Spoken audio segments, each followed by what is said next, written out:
Anyone for a Timple? By Barrie Mahoney. How about a Timple? I was asked by an earnest assistant in one of the traditional music shops in Las Palmas.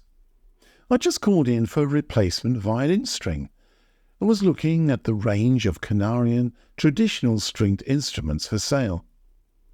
I quickly realised that I was not being offered an early morning alcoholic drink, but that the young salesman speaking in English had discovered an amusing way to catch the attention of English-speaking visitors to the shop.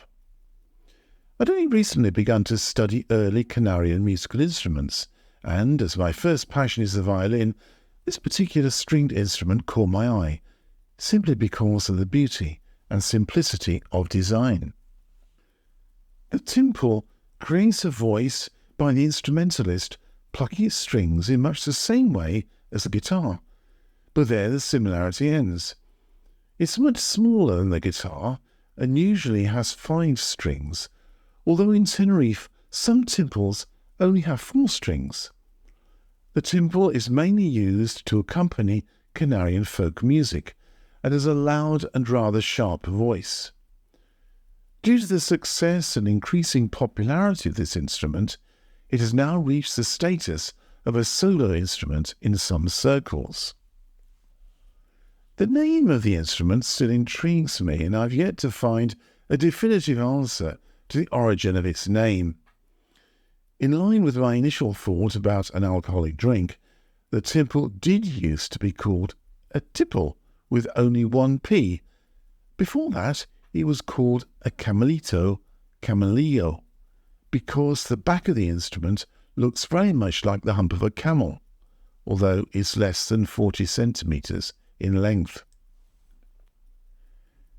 Timples were created in the 19th century and played throughout the Canary Islands and much of South America.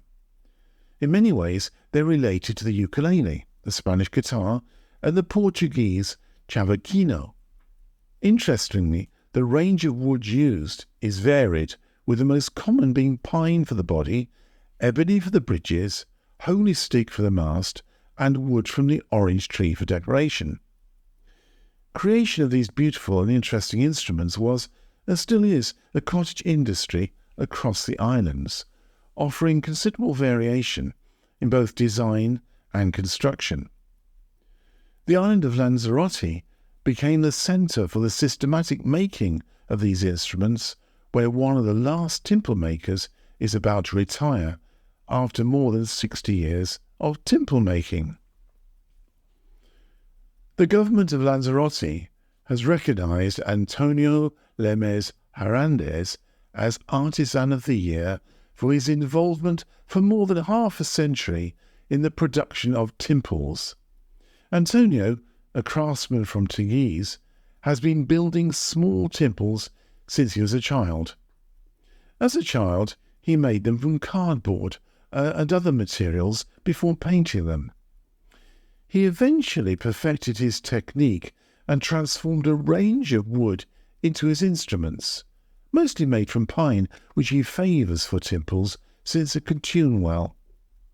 Over the years, Antonio has developed his own unique house style, which continues to delight players across the islands and across the world.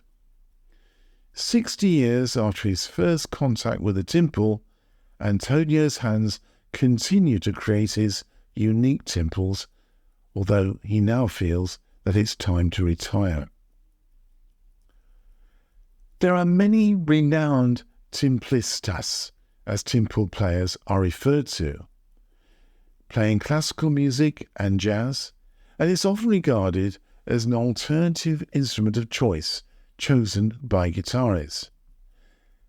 During the fiesta, if you are fortunate enough to hear Canarian instrumentalists, do watch out for and listen carefully to the timple.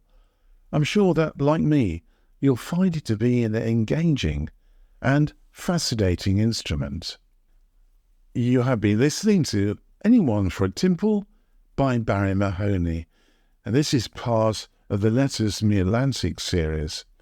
You can find out more about me, my books, blogs and podcasts by going to my website www.barriemahoney.com.